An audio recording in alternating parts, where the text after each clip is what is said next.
Hi, I'm Jack Canfield, and as you know, I'm the co-author of the Chicken Soup for the Soul series.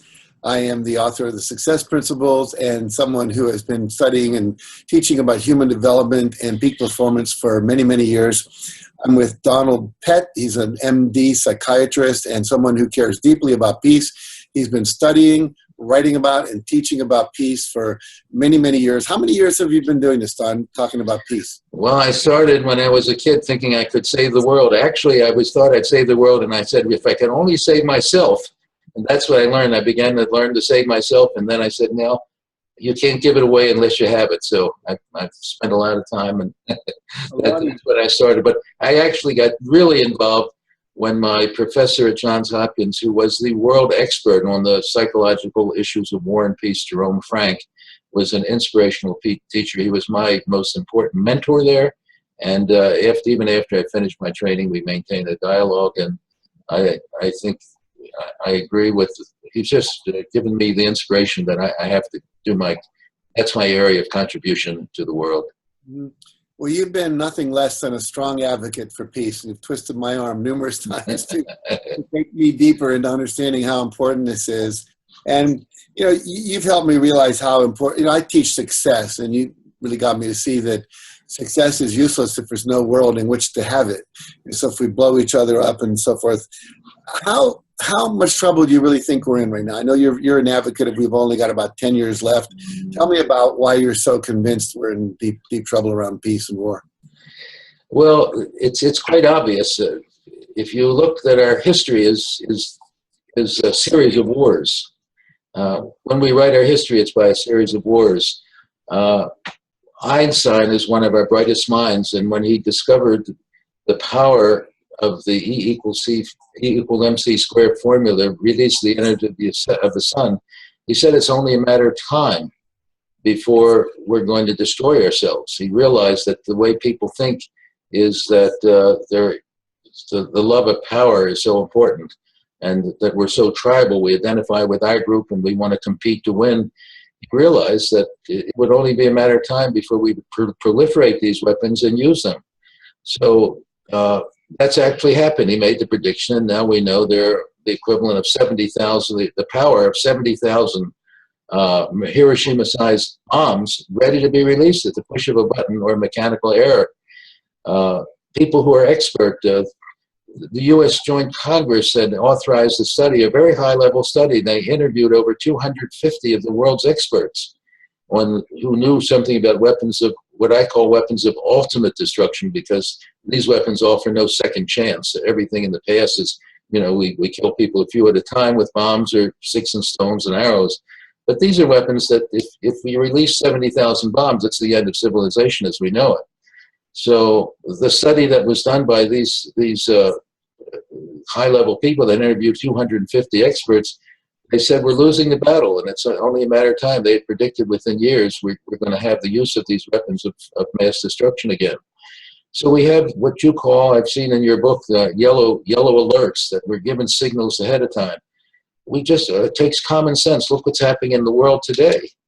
We're seeing people having 60 or 70 wars at one time. The North Koreans are already saying that we're their enemy, and they're preparing a bomb.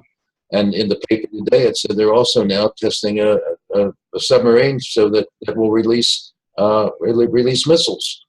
And if they have the bomb and they have a submarine and missiles, a submarine off our shores means that they can, or anybody else, as a matter of fact, in 10 minutes, the war will start and it'll be over. I mean, we won't even know about it, because what happens with these weapons is, as was described in the Hiroshima situation, there was a flash of light. People were going around doing whatever they do, and then they were no more.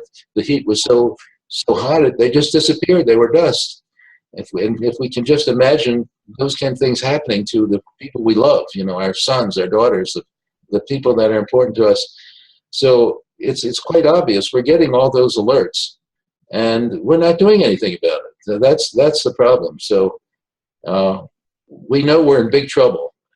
Well, let me put it another way. We don't know we're in big trouble. Most people refuse to be aware that we're asleep. We just have the idea that somebody else is going to take care of it. I've interviewed over 200 people and asked them, what they do for world peace. And what they say is, I wish you pray for world peace, but I don't do anything because I don't know what I can do. No one has really come up with an idea. What do you do? I mean, I've been studying this for a long time, and the idea is, can we come up with a plan, something that would really make sense, that could be achieved in a relatively short period of time? If we only have at most 10 years, and somebody could push the button anytime, or we could have a mechanical error anytime. One rocket goes up, and whoever feels they're being attacked, it's their obligation to release their weapons immediately. They only have about 2 minutes to make a decision whether this is a real attack or not. And we've already had incidents where the bombs have been loaded, they've been up in the plane, and it was only within minutes away that it could have been all over. It's been that close. Most people aren't aware of these things. I just saw a television documentary last night of the Cuban Missile Crisis, where a Russian submarine, you probably know the story, the captain had nuclear torpedoes. And the captain said, we're going to release them because he didn't get any signals. He thought they were at war. And it was only because of another person on the ship who contradicted him and that basically kind of mutinized the crew. They say that one person saved the world at that time. If that one bomb could have pretty much wiped out the American fleet. Much of the American fleet was surrounding Cuba, blockading them from Russia bringing in nuclear weapons to Cuba. So we're so close. We've got these yellow alerts, but no one that I know has a sensible plan, and that's what we've got. We've got to come up with a sensible plan that can make a difference, and we've got to do it in a short time. There are lots of things we could do, but if it takes 50 years or 100 years through simply acts of kindness or trying to be nice to third world countries, it's not going to get it for us if we only have short time to make our change. So you've given us a sense of the urgency, but from your point of view, you've studied this in depth. What can we do? Well, the only sensible plan I know is what Einstein told us when he created this powerful weapon that changed everything. As he said, everything is different now with this weapon, because now we have a weapon where it's not like you prune the bush. You get rid of some of the dead wood, and the bush comes back in a more powerful way the next season. These are weapons that kill the whole bush instantly. These are weapons that are more dangerous than cancer, AIDS, or the plague. There is no time period. And he said, there's only one way we can change things. We have to teach people a newer way of thinking. As long as we keep thinking that the answer is the love of power, more bombs, more weapons, and essentially, I think he was saying we've got to teach ourselves a higher level of spirituality. We have to learn to love ourselves and love other people. And we can do that very rapidly. So what I've been working on is how can we do that very rapidly, and I've created a program. That's the most rapid way that people can change, and then we've got to follow that up with something more substantial. Well, talk about that program you've created. Okay, good. Thank you for the invitation, because I love to talk about the fastest way. I think we have the fastest, most effective, and enjoyable way that we can teach these skills that we need to do, and we can do it in a way that meets every criteria that we need to succeed. We can change the way we think. There's a little saying that change your words, or change our words, will change our world. Words are symbols. They signal emotional response, whether it's cancer or love of our country or whatever. Words are tied up with emotion. And if we find the right words, we can change our way of thinking faster than anything else. So in response to Einstein's directive to us that we have to teach ourselves a newer way of thinking, as a psychiatrist, I've had the opportunity to listen to people, thousands of people over my career, and I've tried to learn. And what I've learned is there are 7 simple word changes and 2 love creation skills, 2 secret love creation skills that we can teach very rapidly. Once we teach these skills, it wakes people up. And we've got to do something to wake people up. And in order to do it, we've got to give them something that gives them quick response, that gives them immediate satisfaction so that they want to continue and come back. and that then they're willing to pass it on to other people. If it's simple, and they can pass it on to other people with a click of the computer, and you know how that multiplies. If one person sends it to 3 people, and those 3 people send it to 3 people, we could get 100 people. 100 can lead to 1,000, and we can build very rapidly. So that's the way we can do something in a very short period of time.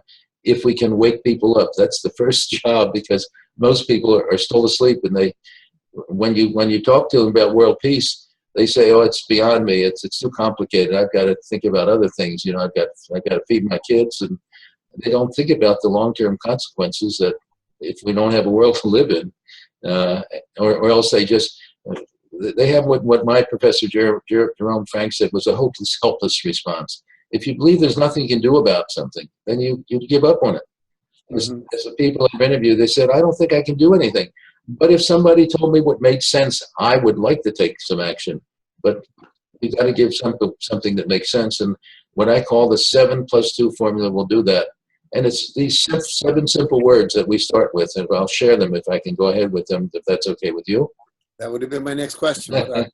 Okay. The first word is, when we substitute, these are simple, what I call word switches. We don't have that word in our language, so we have to invent new words to talk about the process. But we have trigger words that trigger a response of something that has worked in the past. But a word switch, you see, is a word that uses new knowledge for out-of-the-box solutions. It's a newer way of doing something, because when we keep doing things the way we've done before, as Einstein told us, that's insanity. When you do the same thing over and over again and expect a different result. So the first word is, I can. I think I can. Most people give up easily. They say, I can't. Why bother? Who cares? It's too hard. To hell with it, or fork it. These are the common words that people say that are give up words. Once you say those words, you shut down your energy factory. You're finished. You go on thinking about something else. What's on the television? What can I do to find a better bargain at the store? But when you say, I think I can, when it's a difficult problem, that's when you begin to turn on your energy. So the I think I can is a word that turns on our energy. You remember the story of one of my favorite stories, The Little Engine That Could? Right. You know, the little engine, they needed the toys taken over the hill. It was a big task. The little engine never done it. They asked all the big engines, and they said they were too proud and too busy. So the little engine said, I think I can, and before you know it, he was able to achieve this horrendous task. So the first step is we got to turn on our energy. The second is we say, I allow, instead of they make me. I allow is a wonderful word. It says, I'm taking responsibility for myself, instead of the blaming words that we so often get. You make me, he, she, they, or it. These are automatically the first things that kids do when they don't get their way. They start blaming others, and then we teach them to blame themselves. So that's the way we introduce guilt into the world. I don't think animals show much guilt, but we're pretty good. We're good educators. We teach people to blame themselves as a way of controlling them rather than just blaming others. So the second word is I allow, instead of he, she, they, or it make me. The next word is I could, instead of I should. I could is a word that invites our higher brain to consider alternatives. It gets us to think. Call it meditate. You use the word meditate. I call it thinking. When you say I could, it says, what are the alternatives? We have this marvelous brain now. It's relatively new brain, a cortex that I call our genie organ, because it's so magical to solve problems, that when we say I could, it invites our brain. As soon as you say I should, we get this pointing the finger. This is what we learned as kids. This is what you should do. And so we're all getting all these shoulds from the time we're growing up. As a child, of course we get shoulds. You shouldn't. You should listen to your parents. You shouldn't blow your nose on the curtain. You shouldn't touch the hot stove. You shouldn't walk in the street. So we all grow up because as a child we don't have the ability, and it's reasonable that we get all these shoulds. But as we grow up, then we get stuck in this. What a well-known therapist, Albert Ellis, said, people spend most of the time shooting on themselves. And as long as they keep doing that, we cause our problems. So I could is another word, is the third word. The fourth word is when you substitute both and for either or.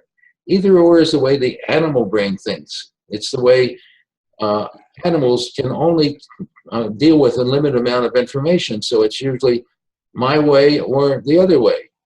It's my tribe is the right way. I identify, they say birds of the feather flock together. And for most species, they identify with their own group, and everybody else is subject to food or fodder or whatever for their own purposes. So we are all born with this either or way of thinking. And of course, that's what Einstein recognized when he said we have to change our way of thinking. For over 1 billion years, we've been thinking in terms of either or.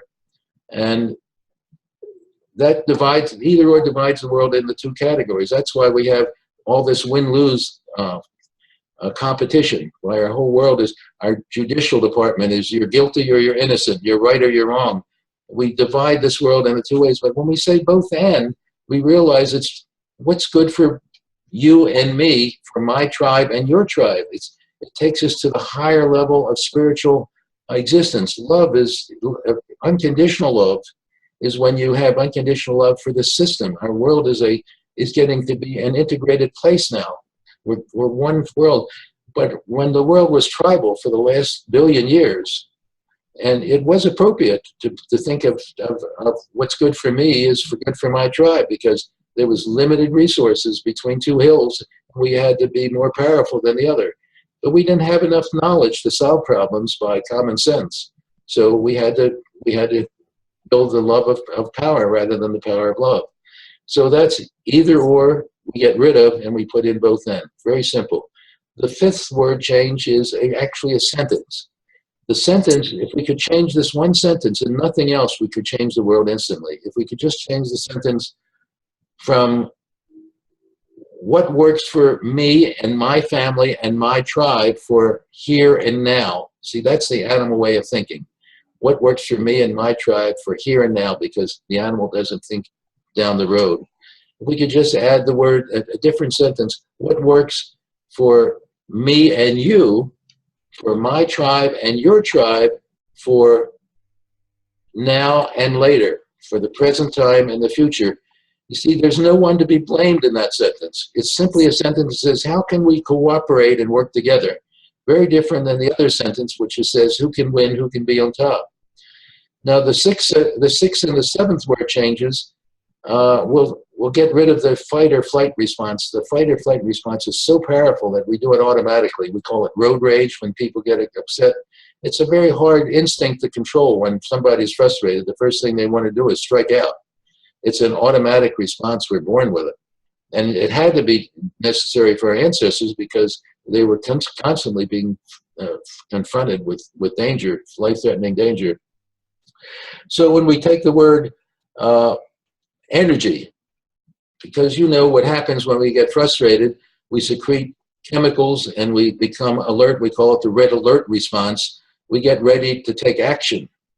And what most people do in an animal language is we say we have to run or fight. So the automatic response we have is fighting or running. In today's world, fighting doesn't get us what we want, and running doesn't get us what we want. We have such communication. We learn to find other people anyway. So instead, we have to recognize when we release sugar to the brain and we become more alert, it's an alerting response. If we call it energy instead of fighting or fighting, instead of anger, instead of fear and anxiety, that leads to all kinds of problems, phobia, wanting to strike out, and so on. So energy is a word that tells us this is something we need to solve a problem. Energy is such a different word than anxiety. And that's another way of interpreting the very same thing that happens. We're getting more alert. And then the last word change is when we substitute urgency for emergency. Emergency was an appropriate word for our ancestors. But in today's world, we rarely have emergencies. We have situations that are urgent, but when we go out on the street to work or wherever we're going, we don't expect to get killed on the street or a wild animal will attack us. We expect that we have some stress, and the best way to solve it is by thinking it over, taking time, talking with other people. We solve it step by step. So when we say urgency, and then we say, is it high, medium, or low urgency? Generally, we'll find that most everything we're dealing with is of low urgency. There's nothing that really we have to deal with in an emergency situation.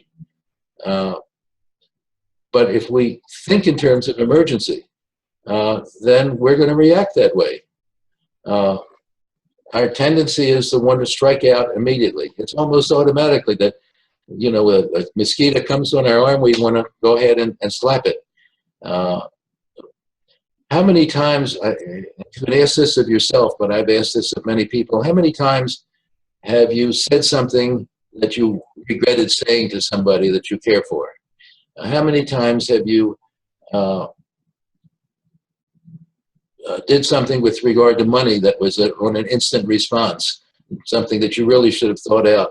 And how many times have you maybe, for a parent, slapped the kid in a way that you felt sorry for later, that you really realized there was a better way of dealing with? But you see, that's instinctive, that's within us. So these 7 words you can teach in 10 or 15 minutes. You forget all the narration I've given, and they're powerful. They change things. They change the way we think. And unless we change the way we think, then we're going to continue to do what we've done. We'll use those trigger words. A trigger word sets off what worked in the past. Again, a word that is a word switch. Gets rid of the trigger word. The best example I can think of is, and let me share with you a fantasy that I have. I have this fantasy that my family, the people that I love, and humanity, if you want to look at it this way, are stuck on a train track. And the train is coming. I can hear it. I can hear it coming. The sound is getting louder and louder. I'm not avoiding it. I mean, I really think this is a situation that my kids are in real danger. And I think, what can we do about this? And then I say, gee, if there's a switch on the train track that turns the train in another direction to a different destination that I would prefer to see it, all we have to do is one switch, one physical switch, and we get the train to go in a different direction. That's what a word switch is. Our words can get us to change the way we think to a different direction, from hate to love, from problem solving to problem solving instead of confrontation. And there are a number of word switches. You call these sort of your success principles. These are the principles. Just one principle gets you to change it. If you have 5 principles, you're more likely to be more successful than if you have 1 principle. If you have 60, or in your system you have, I believe, 67? 67, right? So if they learn 67, they're much better off than if they learn 1. So the idea is that these are the most powerful and the quickest, easiest way we can teach people a newer way of thinking. Mm-hmm. Now, that's not going to last forever, though, because if we're habitually trained, and for years we've been using these other words, we've got to find something more to make them sustainable. But that's the way we wake people up. And there's the 2 other skills, but you were going to say something I didn't want to interrupt. Well, I just wanted to respond to your 5th and 6th and 7th principles and give you a little optimism. I heard Bill Clinton speak once, and he said, what's the difference between you and George Bush? And he said, we start with different assumptions. He said, I start with the assumption there's enough of everything. We just have to distribute it correctly. And George Bush, his assumption was there's not enough, and my job is to make sure that my tribe gets their share. So he said, if you start with those different assumptions, it creates a whole different sense of how you govern and how you run the country. And I thought, so Bill was clearly stepping ahead there. And then you talked about fight or flight. I was in the store yesterday buying running shoes, and after we tried them on, the guy said, okay, you got to go over in line and wait. And I go with the line. It was a long, long line. One of their cash registers was broken. And my first response was, screw it, I'll just leave here. I don't want to wait. So that's the flight response. The guy in front of me was getting angrier and angrier. You could see he was about to scream, what the hell, why aren't you going to have a... And then I remembered The Power of Now by Eckhart Tolle. And when he said, when he got to the end of the line, the woman said, thank you for waiting. He said, I wasn't waiting. She said, well, what you were, I saw you were back there. He said, no, waiting would imply that being up here was better than being back there. I was in the present moment the whole time.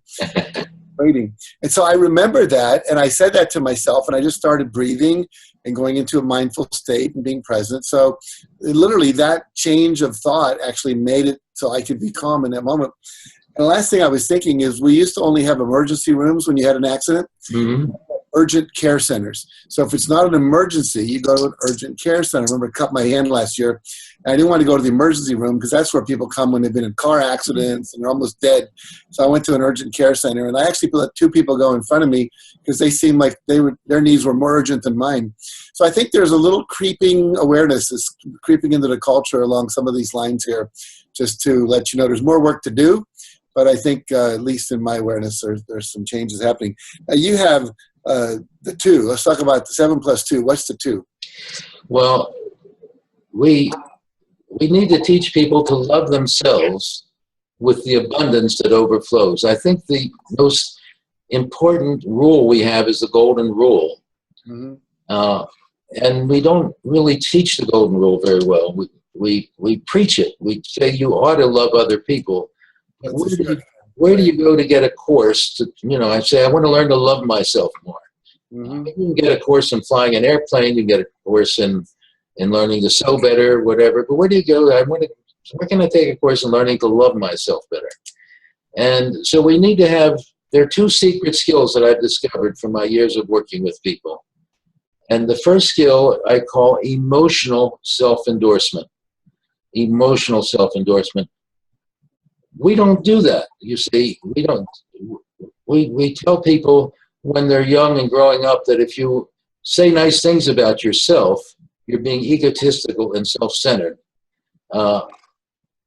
And one of my patients, I've seen this many times with patients, but one of my patients told me his story. He said he was telling a friend of his how proud he was of a computer work system, a program that he'd worked out.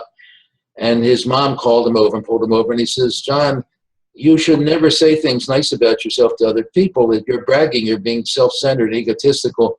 Love only counts when it comes from other people. And you see, that's the way we're brought up. We're brought up, and when we're kids, that's true. We can't provide for love for ourselves.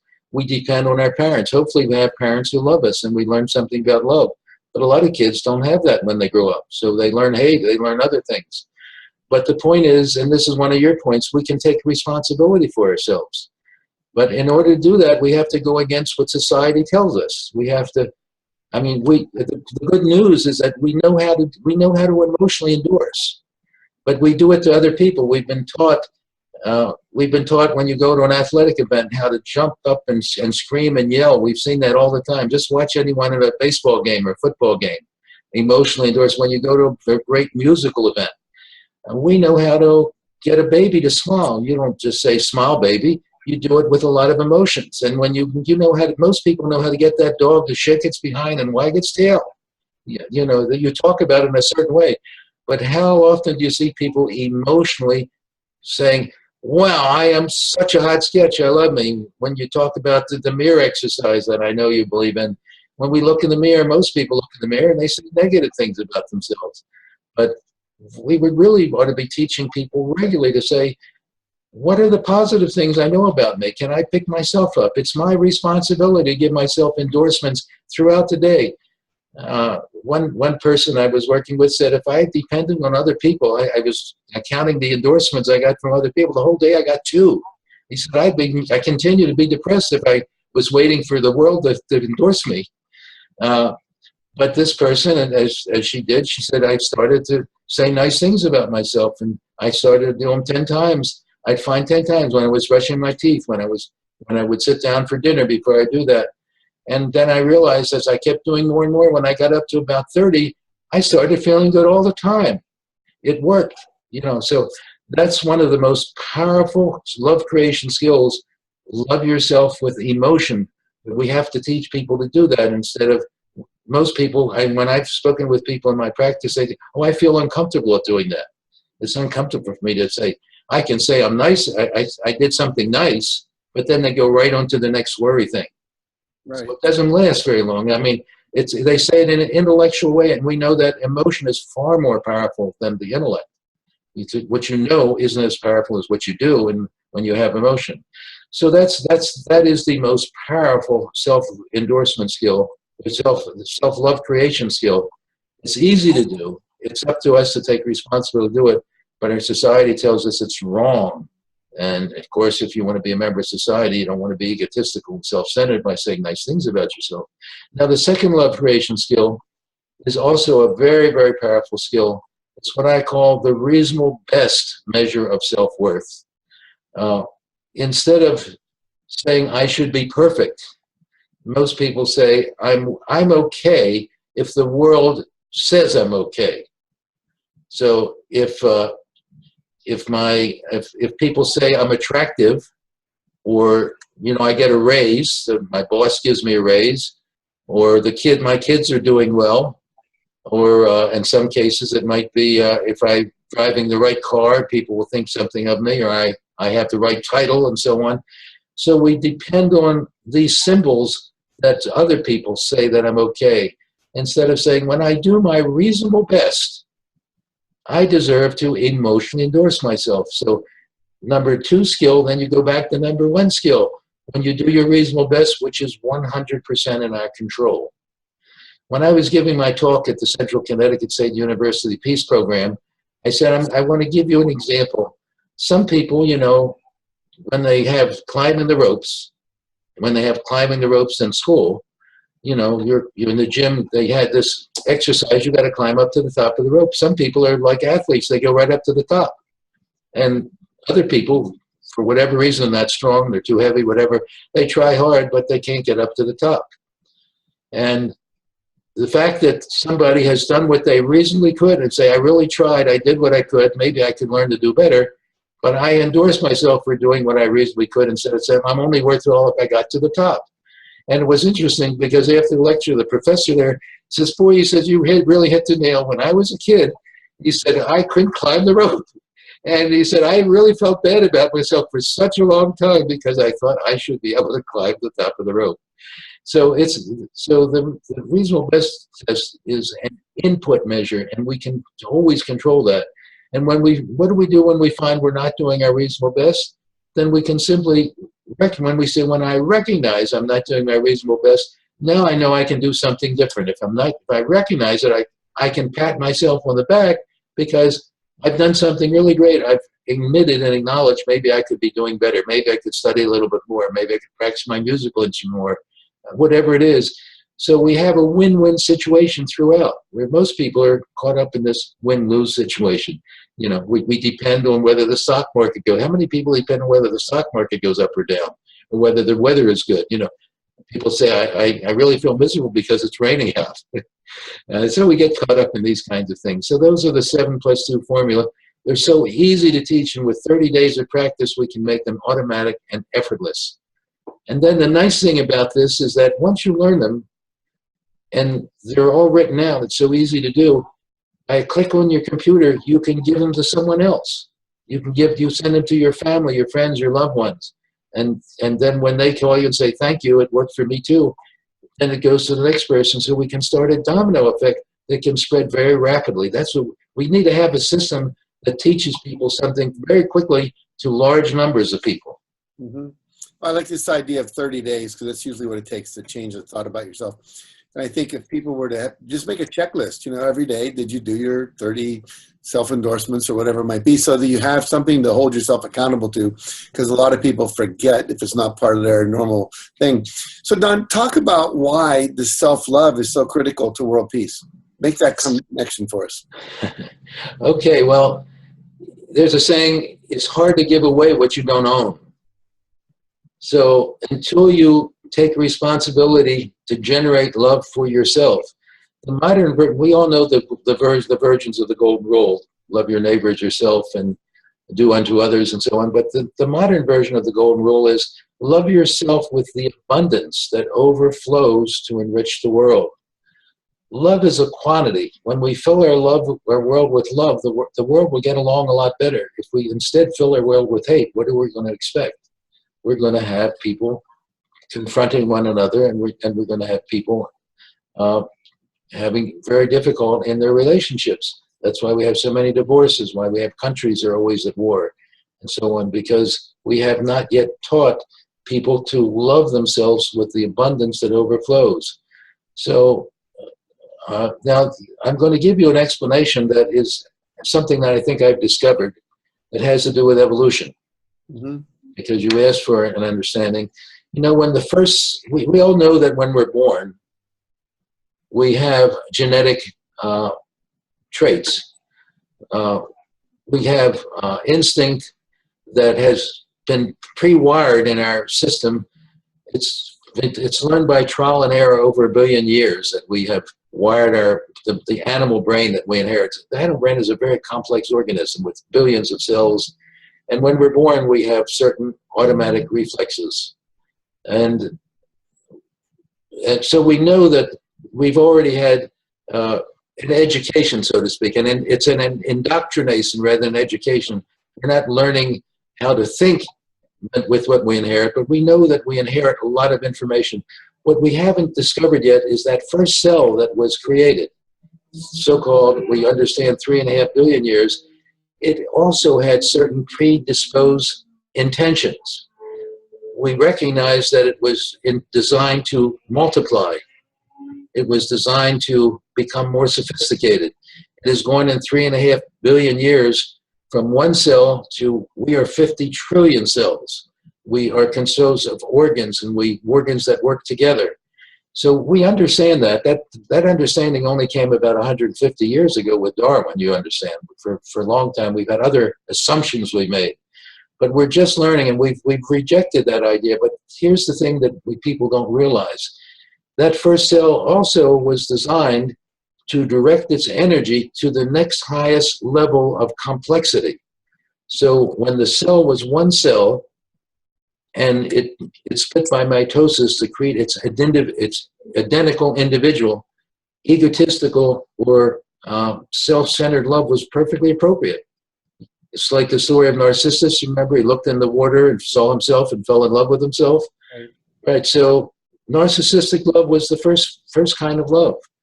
Then when we became more sophisticated, that cell began to multiply and differentiate. Then we needed to have filial love, a new kind of love, a parental kind of love, where you contribute something to that larger system. And then when there are other groups of these cells, other organs or other species, we had to compete with those species for limited resources. So then we had to have tribal love. We developed a new kind of love. And then somewhere along in our long evolutionary history, the bisexual organism that was both male and female divided, and we had a male species and a female species. And they were each designed to be more efficient in what they do. The male species is full of muscles. He creates 20 million sperm a day. The female is designed to be nurturing. It's a totally different body shape. She makes 1 egg a month. So now we have erotic love. We have another kind of love. And then finally, we're getting to the next highest form of love, which is we call agape love or universal love, unconditional love, which we need when our individual tribes come together. So there is a principle that people don't often recognize. It's it's really a word changer. Ontogeny recapitulates phylogeny. That's a real tongue twister. All it means is that when we develop, we go through a series. We repeat the simple series and we go to the more complex. So we start as a cell, and then we go through loving ourselves, and then we finally, in the course of our maturity, we go up to the highest level. So that first cell, you see, was already designed to direct its energy to love the higher form, to contribute to that higher system. All that is, we call that love in our society, but we have these different kinds of love which we don't recognize. So now in the course of evolution, you see, I think we have reached a point where we have, for the last billion years, engaged in tribal love, where we, as you mentioned, how can I get the money for my family and my tribe, rather than we have to educate people to satisfy everyone. Now it's up to us to educate people to go to the next level of unconditional love. So I think it's built into us from the very first cell that we were designed, that one principle, and most people don't recognize this. People have been looking for an explanation. Can we prove or find something in evolutionary history that says, yes, we were meant to be loving? Well, we were meant to be loving, but first egotistical and then tribal and so on. Now we've gotten to the point where we have this brand new brain. It's only a couple million years old. It's actually the human brain supposedly is only about 150,000 years old compared to 3.5 billion. So we're getting this new brain that can do something different. We can teach ourselves and take responsibility for ourselves. So I tried to explain it because I know you're interested in love, and this is a very important point that we have innate. Now, here we are at this evolutionary jump, if you will, where we need to move from tribal love to agape love to unconditional love of all mankind, let's say. How do we make that jump? Well, I think we have the technology. And the good news, what Einstein told us, is that we are tribal. That is, our way of thinking has become insane. The fact that we have a weapon now that does not allow a second chance. It doesn't allow us to learn by trial and error anymore. He said the way we've been thinking is suddenly insane, and we don't know it. We're not aware of it. So we've got to teach ourselves a newer way of thinking. Well, these 7 word changes and the 2 love recreation skills are the fastest way we can teach people, because words, as I said at the beginning, I think, change our words, change our world. Margaret Mead years ago gave a talk to health workers, and she said, you know, we create our own problems ourselves because of the limited words in our language. We have a young language, and our words are all tribal. Think about it. You know, we have religious words that say that our religion is the right way and the others are wrong. We have patriotic words. Every country has a flag, and you said you're supposed to be allegiant to your flag, which means the other countries are not. And then we're taught a political symbol. So we're given symbols that are tribal, and that's what our language. We don't have a single word in our language that teaches us to look at the world as a universal citizen. We have the peace sign, but it doesn't have the emphasis of the other. So what Margaret Mead said, we have to invent new words, and that's what we need to do as well. So, for example, when I've invented the word switch and the word a trigger word. A trigger word is the word that calls forth all the old ways of doing things. A word switch is a word that takes us to out of the box thinking. It's to meditating. It's to creative thinking. Well, we've got to have words. There's lots of words that we can invent, and I've created maybe I have a glossary of words, almost 100 words. For example, we have the word setback. We know the word setback. We don't have a word set forward. We have the negative word. We have the word put down, but is there a pull up? You don't hear the word pull up very much. We have the word worry. Worry is anticipating the worst thing that can happen. When you get on the airplane, it's going to crash. Oh my God. What's the opposite of the single word worry? I don't think we have a good word. The closest word I've found is optimism. How many times have you heard somebody say, boy, I went to sleep last night and I spent the night optimizing? You hear lots of people say, I've been worrying a lot. Yeah, I can keep worrying at night. It keeps me awake. But you see, these are words we don't have. So we have to invent symbols that change things. There's so many areas in this area, but we don't realize how tribal we are. That's what Einstein was trying to tell us. Not only are we tribal, but the problem is we don't realize it. We've got to wake ourselves up to this. Our judicial system is tribal. You have to plead innocent or guilty. There's only either or, one way or the other. Our athletics are tribal. There's a winner and a loser. The winners are miserable or happy. The others are miserable. Our entertainment is tribal. It's always a good guy who conquered. First of all, there's an evil, a devil or whatever, who gets the upper hand, but then at the last minute there's some magical event and it all works out and there's a happy ending. Our entertainment is tribal. We don't realize how tribal we are. Our money is, we want to get all the money so our tribe can be advanced. Money is a wonderful thing if we use it to distribute our energy so that we all get our share. But if some people want it all for themselves, so that's part of the idea at any rate. We've got to realize there's a change that we can make, and we start off by giving something that gives them an immediate response, a 7+2 response. And then one of the things I learned, Jack, when I was at the Federal Narcotics Hospital, I was assigned there 2 years. We had close to 2,000 inmates, and I started a program there. And I call it that people call the educational community. It was a separate building, and I learned the power of group, the group process. That when people get together, and they have the intention that this whole process is for us to learn from one another. So we invented what now I call the Genie Group. It's for beginners. You have what you call a mastermind group in your program. That's for masterminds. But there aren't many masterminds. There are lots of people who just need the basic skills. So we had a wonderful result there. I got a special building there. We had 30 people living in that building, just random that we invited into the building. One of my jobs as a psychiatrist at the narcotics hospital was go to the hole, and I had to make a decision between the inmates and the security people when somebody was involved in a homosexual attack or a knife or some weapon or whatever, and that was a frequent occurrence. I would have to go and make a disposition and had to do something that satisfied both parties, because if somebody felt it wasn't fair justice. But in the 2 years that I was there, not one person in our group it had to be in the hole. We had no disciplinary action, because we got the emphasis that you're here to talk about things when there's a problem. You come to the group meeting and you bring it up, and we can discuss it all together and see what's the best way to handle it. So this was a different kind of process that we need to introduce.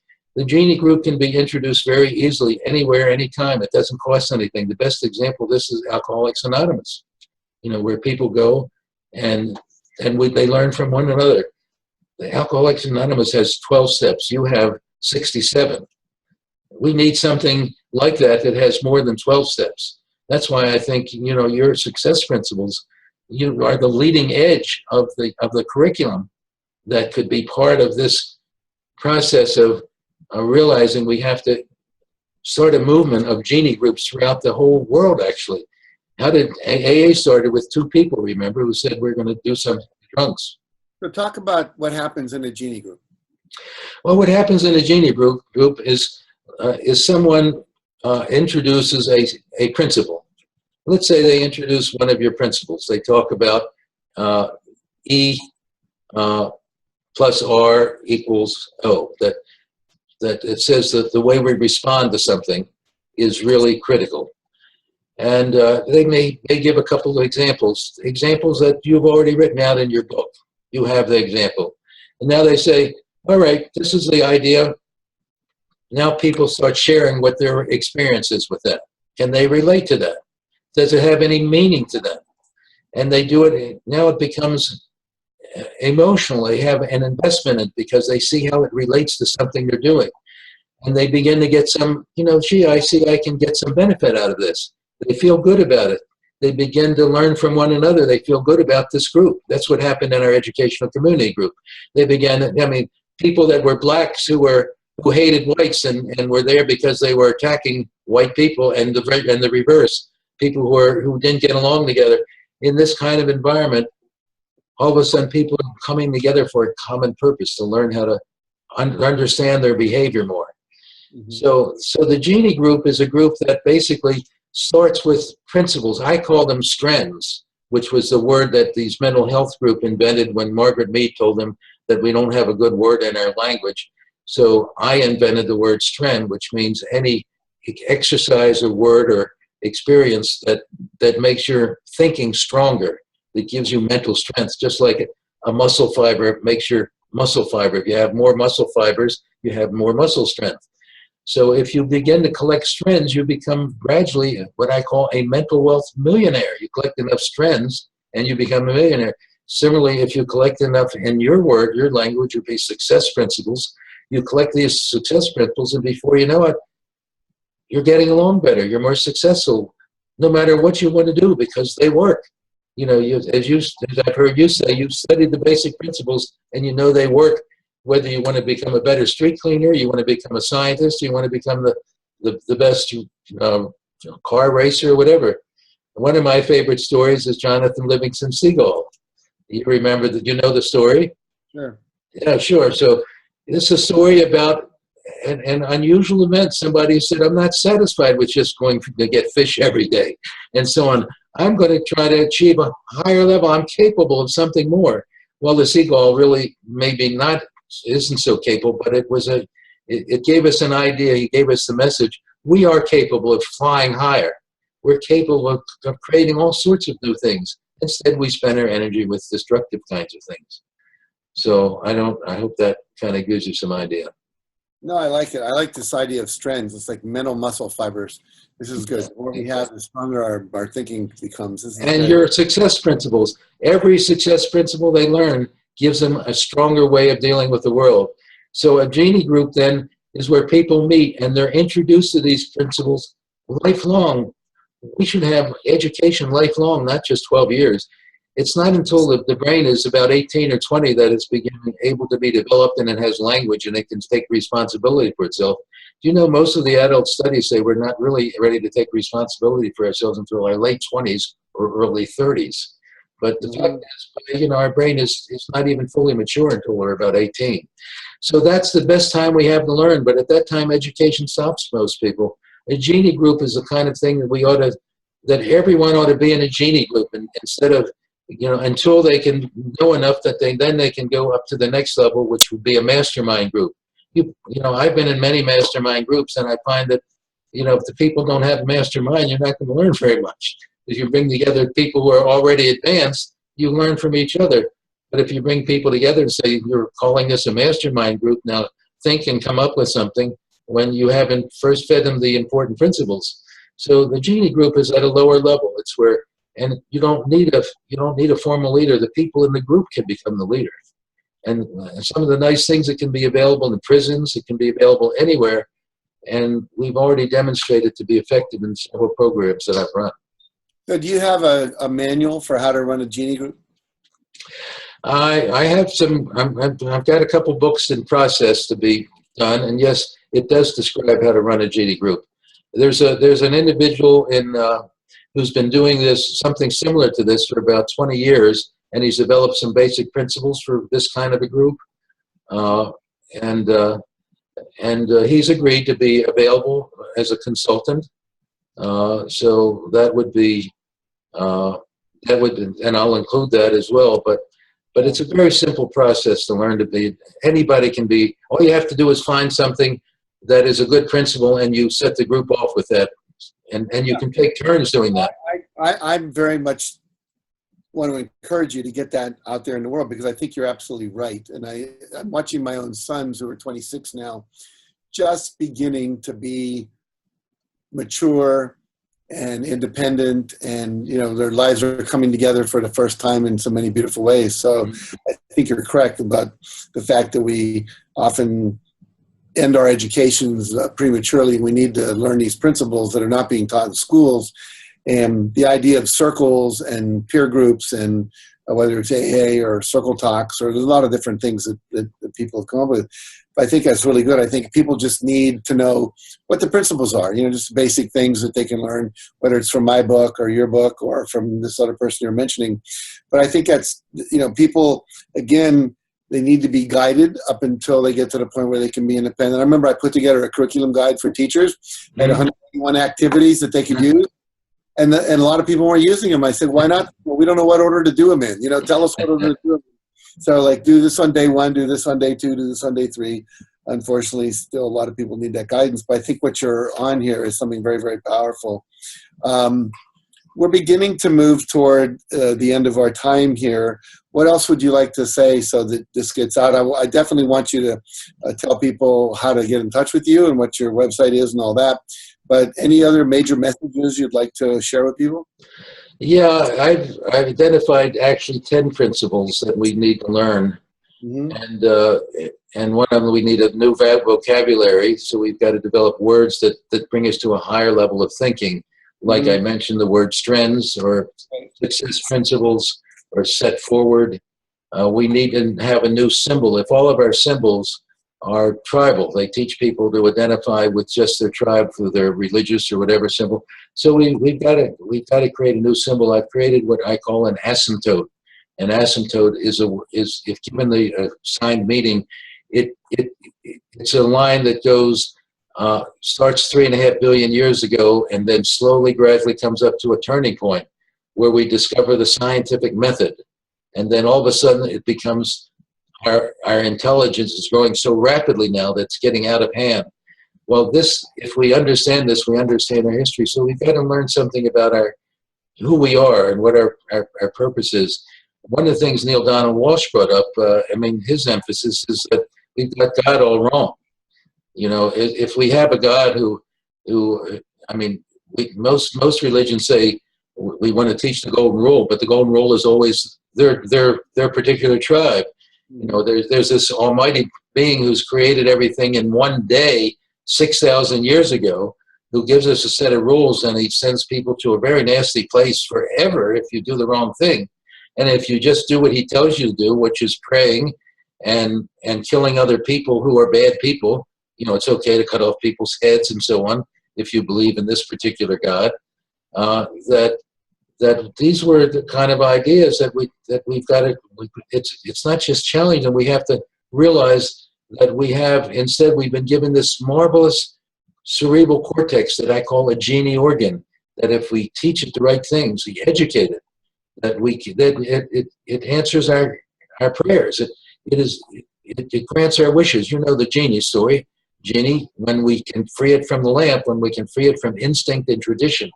So there are several things that we really need to do. We've got to get people together who are the advanced people.